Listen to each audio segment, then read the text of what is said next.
Bonjour, dans cette vidéo, nous allons parler du paragraphe 1.3.2 concernant la courbure de Gauss d'une surface et la formule de Gauss-Bonnet. Alors, ça fait partie d'un cours plus général concernant la géométrie et la topologie des espaces fibrés appliqués à la physique. Alors, la motivation d'introduire la courbure de Gauss, c'est que dans un paragraphe précédent, on a défini l'holonomie d'un chemin sur une surface courbe comme étant l'angle mesuré entre un vecteur initial et un vecteur final lorsque ce vecteur est transporté parallèlement le long de la trajectoire. Voilà, et donc on va voir qu'une façon pratique de calculer cet angle, appelé holonomie, est de utiliser la courbure de la surface dans la surface encerclée par la trajectoire. Et on rappelle que cette holonomie, historiquement, correspond à l'angle de Foucault dans l'expérience de Foucault de son pendule en 1851. Alors, il nous faut, au préalable, définir ce qu'est la courbure de la surface, plus précisément appelée courbure de Gauss. Donc, on considère une surface quelconque, dans R3, et un point donné de la surface. Et on va définir la courbure de Gauss de la surface en ce point. Ainsi, la courbure, ce n'est pas juste un nombre, c'est une fonction sur la surface. La courbure est associée à chaque point. Elle peut varier sur la surface. Alors voici la définition de la courbure de Gauss. Cela va nécessiter quelques constructions. Donc, en un point x donné de la surface, on considère le plan tangent à la surface au point x, noté Tx de S, ici représenté, c'est le plan bleu, ainsi que le vecteur unitaire normal au plan tangent, noté petit n. Alors, on le choisit soit au-dessus, soit en dessous, c'est arbitraire. On verra que ce choix n'influe pas sur le résultat. Ensuite, dans le plan tangent, on considère une droite, ici en rouge, appelée L, arbitraire, passant par l'origine du plan tangent, donc passant par le point X. Avec cette droite L en rouge et le vecteur normal N, on peut former un plan ici vertical, qu'on appelle P de L, ici représenté à droite. Et ce plan, on considère l'intersection de ce plan P de L avec la surface, et ça coupe donc la surface selon une courbe, ici en rouge, qu'on appelle C de L. Ici représentée, donc c'est la coupe de la surface dans le plan formé par la droite L et le vecteur N. Et au point X qui nous intéresse, on regarde le rayon de courbure de cette courbe. Donc c'est le rayon ici noté R de L du cercle osculateur à la courbe au point X. Alors, de façon pratique, il se pourrait, si la surface est plate, il se pourrait que la courbe C de L soit horizontale et par conséquent que le rayon soit infini. Pour éviter les infinis, on va plutôt considérer l'inverse du rayon, 1 sur grand R de L, appelé K de L, appelé courbure. Donc si jamais le rayon devient infini, la courbure devient 0. Une autre convention importante, c'est que dans cet exemple, par exemple, eh bien, on voit que le centre du cercle osculateur est opposé à la direction du vecteur normal n. Et bien, dans ce cas-là, on mettra le signe moins au rayon et à la courbure. Et dans le cas où la courbe C de L est au-dessus, donc du même côté du plan tangent, du même côté que le vecteur normal, eh bien, on mettra le signe positif à la courbure. Alors, la courbure obtenue, K de L, dépend de la droite L. Maintenant, on va faire varier cette droite L dans le plan tangent.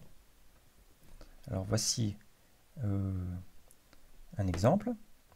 Dans cet exemple, lorsqu'on fait varier l'orientation de la droite L dans le plan tangent, donc grâce à l'angle φ ici, mais déjà on observe que il suffit de faire varier φ entre 0 et π parce qu'après un demi-tour, la droite L revient identique à elle-même. Et dans cet exemple, lorsque φ égale 0, on voit que le rayon grand R est très grand, et lorsque φ égale π sur 2, eh bien, comme la surface se resserre, le rayon grand R est plus petit, et ensuite à nouveau il s'élargit. Par conséquent, l'inverse, qui est la courbure K de L, varie inversement, c'est-à-dire que lorsque φ égale 0, la courbure K de L est petite, et lorsque φ égale π sur 2, la courbure est plutôt grande en valeur absolue. Mais avec la convention de signe qu'on a pris, eh bien, ces courbures sont négatives, et ça donne la courbe suivante. Quand φ égale 0, on a en valeur absolue une petite courbure, et quand φ égale π sur 2, on a une grande courbure liée à cette position ici. Et c'est périodique, lorsque φ égale π, on retrouve la courbure initiale. Et ce qu'on va faire, c'est qu'on appelle Kmax le maximum de cette courbe et Kmin le minimum de cette courbe. Et par définition, la courbure de Gauss au point X, c'est le produit Kmin fois Kmax. Alors on voit ici que Kmax et Kmin sont tous les deux négatifs, donc le produit est un nombre, dans cet exemple, strictement positif. Et on dit par conséquent que la courbure de Gauss, sur cet exemple, au point X, est positive. C'est une surface à courbure positive ici. Voilà, c'est la définition générale de la courbure de Gauss d'une surface au point X.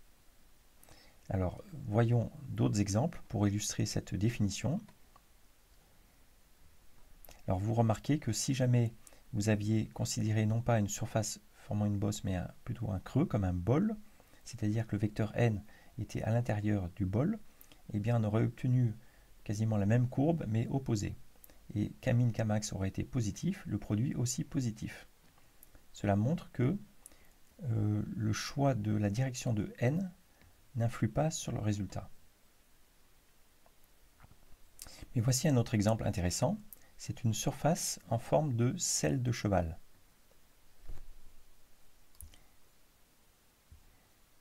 Eh bien, vous voyez que pour φ égale 0, le rayon grand R ici est positif, et lorsque φ égale π sur 2, le rayon grand R est négatif, parce que le cercle est opposé à petit n, au vecteur petit n.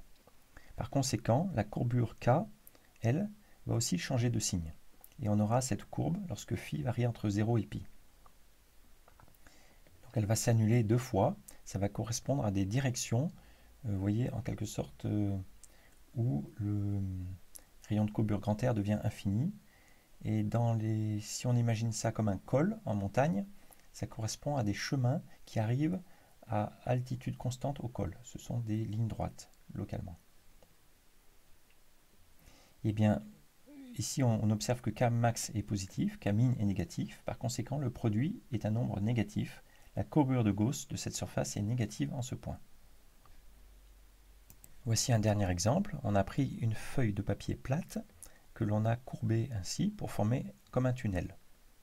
Eh bien, en ce point X, lorsque φ égale 0, vous voyez que la courbe rouge est horizontale, donc le rayon grand R est infini, la courbure K est nulle.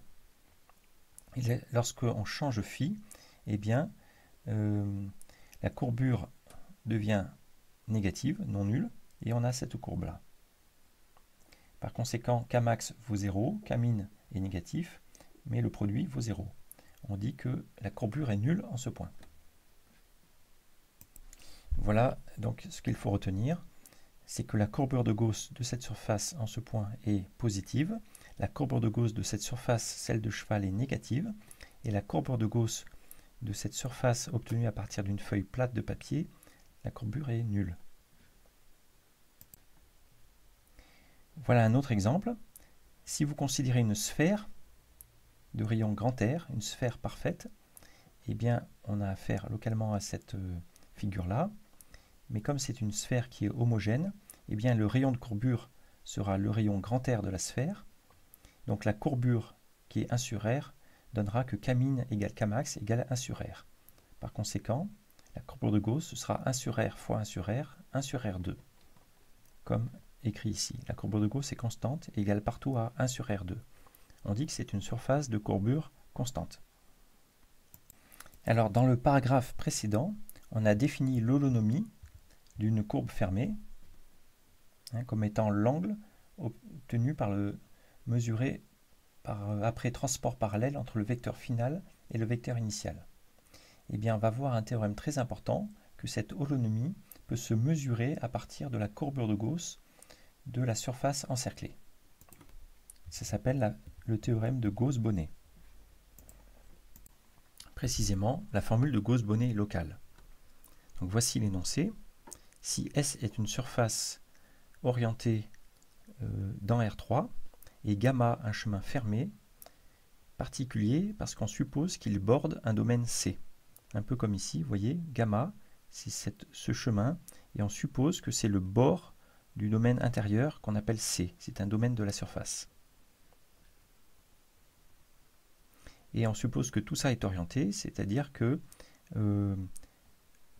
voilà, C aura l'orientation induite par l'orientation de la courbe gamma.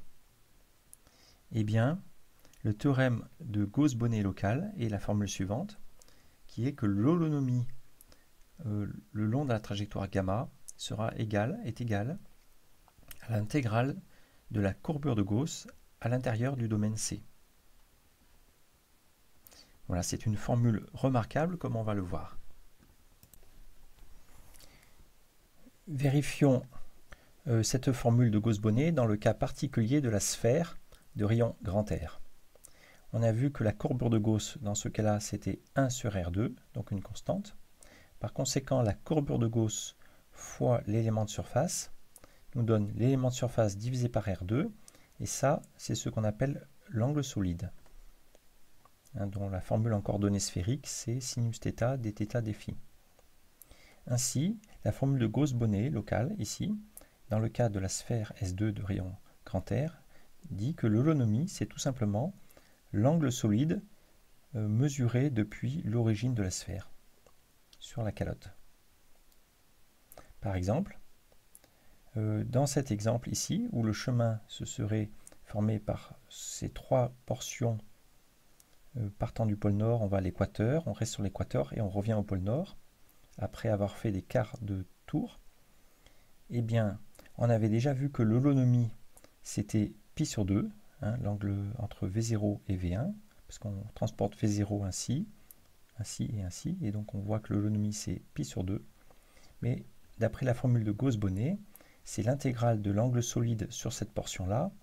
Or, on sait que l'angle solide intégré sur toute la sphère, c'est 4pi, et on voit que cette partie-là, c'est un quart de l'hémisphère nord, c'est donc 1/8 de toute la sphère. Et donc, l'intégrale de l'angle solide sur cette portion, c'est 1/8 de 4pi, ce qui nous fait pi sur 2. Donc la formule est bien vérifiée. Voilà, au passage, si vous découpez, comme on l'avait dit précédemment, si vous découpez un petit voisinage du chemin gamma, et que vous le mettez à plat sur le plan, vous obtenez cette portion de chemin.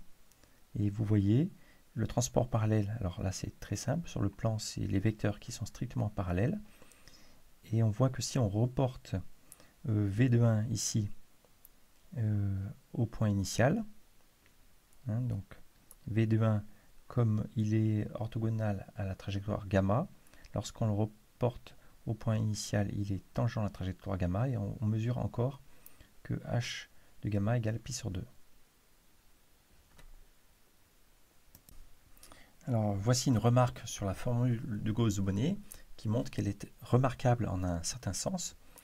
Par exemple, si vous considérez cette situation où on a une surface au départ plate et on a tracé un chemin gamma dans la zone plate. Donc par conséquent, l'holonomie est nulle. Et si ensuite vous déformez la surface strictement à l'intérieur de gamma, donc sans toucher le chemin gamma, eh bien ça ne va pas changer l'holonomie de gamma, parce que la mesure de l'holonomie se fait le long de gamma seulement, mais on va changer la courbure de la surface dans cette zone intérieure. eh bien, la formule de Gauss-Bonnet nous dit que l'intégrale de la courbure est égale à l'holonomie, donc l'intégrale doit être nulle. Par conséquent, si on crée des bosses, comme ici, de courbure positive, cela doit forcément, par compensation, créer des zones de courbure négative, comme ici, pour que l'intégrale reste nulle. Il y a une sorte de contrainte dans la formule de Gauss-Bonnet, une contrainte globale qui apparaît. Et voilà, et ça, on n'y peut rien, c'est la géométrie qui l'impose. Alors, on ne démontre pas la formule de Gauss-Bonnet dans ce cours. On réfère pour ça à un cours de géométrie différentielle, mais on peut la démontrer dans le cas particulier de la surface S2, la sphère de courbure constante. On a déjà vu, par exemple, si vous regardez un petit cercle ici, comme la trajectoire suivie par le pendule de Foucault, eh bien, on avait mesuré que l'holonomie est égale à 2π fois 1 moins sinus L, où L est la latitude de la trajectoire de Foucault. Donc, on avait déjà calculé l'holonomie en utilisant justement un cône tangent la sphère et en aplatissant le cône. Donc, ça a été fait ci-dessus. Et par ailleurs, on peut calculer l'intégrale de l'angle solide sur la calotte qui est au nord de la trajectoire du pendule de Foucault. Donc l'intégrale de l'angle solide dans cette zone-là, eh bien, en coordonnées sphériques, phi varie entre 0 et 2π, et θ varie entre 0 et cet angle, qui est π sur 2 moins L. Et donc l'intégrale de l'angle solide, c'est une intégrale double, comme ici. On intègre selon phi, ça nous donne le facteur 2π, et ensuite on intègre sinus θ, la primitive c'est moins cosinus θ, entre 0 et π sur 2 moins L, ça nous donne cette quantité qui, de façon plus simple, donne 2π fois 1 moins sinus L. Et voilà, et donc c'est bien l'holonomie. On a vérifié la formule de Gauss-Bonnet dans le cas particulier d'une calotte sphérique. Et par conséquent, ça montre que la formule de Gauss-Bonnet est valable pour n'importe quel chemin fermé sur la sphère, tout simplement parce qu'un chemin quelconque, comme écrit ici, un chemin quelconque, on peut le décomposer comme somme de petites boucles. Et pour chacune de ces petites boucles circulaires, on vient de vérifier la formule. Or, l'intégrale est quelque chose d'additif. L'intégrale d'une surface, c'est la somme des intégrales sur des petites boucles. Donc la partie de droite est additive, mais l'holonomie est aussi additive. L'holonomie sur une courbe quelconque, si on décompose cette courbe en somme de courbes, eh bien, on peut vérifier que l'holonomie est additive parce que en décomposant, on va introduire des chemins intermédiaires et on fera des allers-retours qui vont se compenser pour l'holonomie. Voilà. Donc c'est un argument ici un peu heuristique, mais qui est en fait exprimé de façon technique lorsqu'on utilise l'intégrale en géométrie différentielle.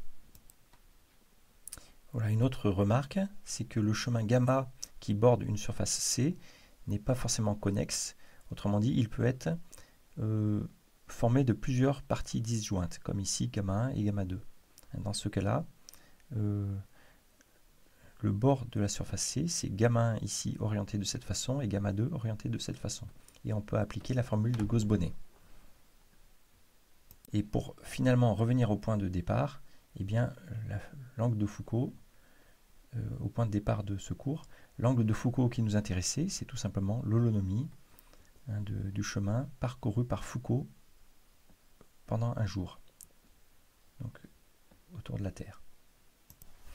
Alors, une conséquence de la formule de Gauss-Bonnet locale, c'est ce qu'on appelle la formule de Gauss-Bonnet globale. Considérons toujours une surface S orientée, compacte, sans bord. Et maintenant, on va considérer l'intégrale de la courbure de Gauss sur la surface entière, donc sur S au total. Eh bien, d'après ce qu'on a vu, alors voilà, donc on va d'abord affirmer le résultat. Donc la formule de Gauss-Bonnet globale affirme que cette intégrale est égale à 2π fois un entier. C, qui est un entier qui peut être positif ou négatif, appelé indice de Euler ou indice de Chern. Cet entier, en fait, s'obtient à partir de la forme de la surface, à partir du nombre de trous que possède la surface. Si on appelle G le nombre de trous, ça s'appelle aussi le genre de la surface, et bien cet entier est égal à 2 fois 1 moins G. Par exemple, voilà, une sphère ou une sphère déformée ne possède aucun trou, son genre G est égal à 0. Le tore possède un trou, c'est une surface de genre 1. Voici une surface de genre G égale 2 et une surface de genre G égale 3, etc. Et ce qui est remarquable dans cette formule de Gauss-Bonnet globale, c'est que si vous déformez continuellement la surface, par exemple, vous partez d'une sphère qui a 0 trou, donc G égale 0, autrement dit, l'indice C de Euler est égal à 2, et bien l'intégrale de la courbure de Gauss sera égale à 2 fois 2π. Mais si vous déformez la sphère de façon continue pour donner par exemple une patate, eh bien sûr, vous allez créer des zones avec plus ou moins de courbure, vous allez déformer la fonction k de x, ici, la courbe de Gauss, mais comme cette déformation est continue et que forcément le résultat c'est 2π fois un entier, eh bien l'entier ne peut pas bouger. Comme c'est un entier, parce que une déformation continue d'un entier, c'est l'entier qui reste constant. En mathématiques, on dit qu'une fonction continue à valeur entière, c'est une fonction constante. Forcément. Parce que pour passer d'un entier à un autre, si on change d'entier, eh bien on crée une discontinuité. Et par conséquent, cet entier ne change pas lorsqu'on déforme la surface. On dit que c'est un invariant topologique de la surface. Ça signifie qu'il est constant, il reste constant lorsqu'on déforme la surface de façon continue. Alors, voici les valeurs pour justement, remarquons que pour la sphère de genre G égale 0, qui a 0 trou, l'indice C vaut 2. Pour le tore à un trou, eh bien, l'indice sera égal à 0, parce que 1 moins 1 est égal à 0. Pour le tore à 2 trous, eh bien, l'indice C sera égal à moins 2, etc. Alors, voici la démonstration de ce théorème. Donc, on va utiliser la formule de Gauss-Bonnet locale, que l'on a déjà énoncée et démontrée. Vous voyez que pour la formule de Gauss-Bonnet locale, si vous prenez un chemin gamma qui se rétrécit de plus en plus pour former une petite boucle et puis un point, eh bien, la surface C complémentaire va donner toute la surface S. D'un côté, comme le chemin gamma est réduit en un point, eh bien son holonomie est égale à 0 modulo de pi, et par ailleurs, l'intégrale sur la surface complémentaire, c'est l'intégrale sur toute la surface S de la courbe de Gauss. Donc cela démontre que l'intégrale de k est égale à 0 modulo de pi. Donc c'est 2π fois un entier. Voilà, on vient de démontrer très simplement cette formule 1, 3, 5. Ensuite, pour montrer que cet entier correspond au nombre de trous, eh bien, il faut faire le calcul de cette intégrale de façon assez explicite. Mais comme on sait qu'on peut déformer la surface et que ça ne changera pas le résultat, eh bien, on peut prendre des réalisations qui nous intéressent pour calculer cette intégrale. Alors, par exemple, pour calculer l'intégrale de la courbure de Gauss sur la sphère, il est judicieux de déformer continuellement la sphère pour qu'elle ait des côtés plats et obtenir ainsi un cube. De façon topologique, on peut dire que le cube est une sphère. Et dans ce cas-là, l'intégrale de la courbure de Gauss sur tout le cube, eh bien, on va l'obtenir seulement en considérant les coins du cube, parce que sur les zones plates, on avait vu que l'holonomie est nulle, et donc la courbure est nulle. Et donc, il suffit d'intégrer la courbure dans le voisinage de chaque coin. Mais ça, on l'a déjà fait.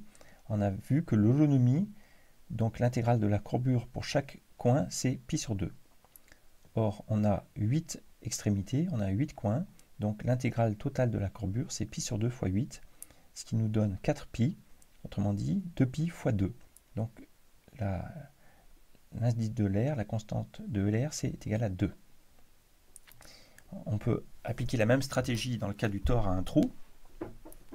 On déforme le tore de façon continue pour obtenir ici un tore avec des faces plates. Et en faisant cela, on voit apparaître 8 coins extérieurs pour lesquels l'holonomie est égale à pi sur 2, autrement dit l'intégrale de courbure est égale à pi sur 2, et 8 coins intérieurs pour lesquels on avait déjà calculé que l'holonomie est égale à moins pi sur 2. Et donc l'intégrale de la courbure de Gauss sur toute ce tore un peu déformé, ce sera égal à 8 fois pi sur 2 pour les points bleus, plus 8 fois moins pi sur 2 pour les points rouges, ce qui nous fait 0. Par conséquent, l'entier C est égal à 0. Etc. Vous pouvez comme ça considérer, quand vous allez rajouter des trous, si vous avez G trous, eh bien, ça va rajouter moins 2 en plus. Et donc, vous obtenez la formule finale que C est égal à 2 fois 1 moins G. Pour terminer, voici une illustration de cette formule de Gauss-Bonnet dans le domaine de la relativité générale. Et c'est assez intéressant. Si vous considérez donc un espace-temps stationnaire, ça signifie que c'est un espace-temps qui est invariant dans la direction du temps. Et dans cet espace-temps, on va supposer que là, il y a la présence de masse, autrement dit d'énergie, comme par exemple la présence de la planète Terre, ou d'une étoile, ou de façon plus spectaculaire, une étoile à neutrons ou un trou noir. Et au cours du temps, eh bien, un gyroscope fait le tour de cette masse. Supposons par exemple dans un satellite, l'expérience a été faite, un gyroscope est en orbite autour de la Terre et fait un tour. Donc, vu dans l'espace par projection, le gyroscope a fait un tour. Et on note V, la direction du gyroscope. On peut donc mesurer l'holonomie, qui est la direction, le changement de direction du gyroscope après une orbite. Ainsi.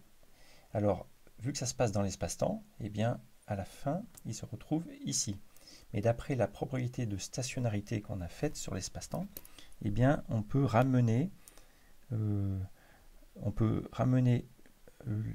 vecteur, la direction du gyroscope V de 1, ici, dans le passé, au même point de l'espace-temps que le point de départ, et donc mesurer l'holonomie. Il y a besoin de cette hypothèse de stationnarité pour, en quelque sorte, refermer la trajectoire gamma pour avoir une trajectoire fermée dans l'espace-temps. Et bien, d'après la formule de Gauss-Bonnet qui est générale en géométrie, eh bien, cette holonomie est obtenue comme une intégrale de courbure de la courbure de l'espace-temps encerclée par cette trajectoire. Et comme il y a la présence de la Terre, qui a une certaine masse, et d'après Einstein, ça crée une certaine courbure, eh bien, cette intégrale est non nulle. Par conséquent, il y aura un effet gyroscopique, certes très faible dans le cas du satellite, du gyroscope dans le satellite, mais qui a été mesuré avec une très grande précision ces dernières années.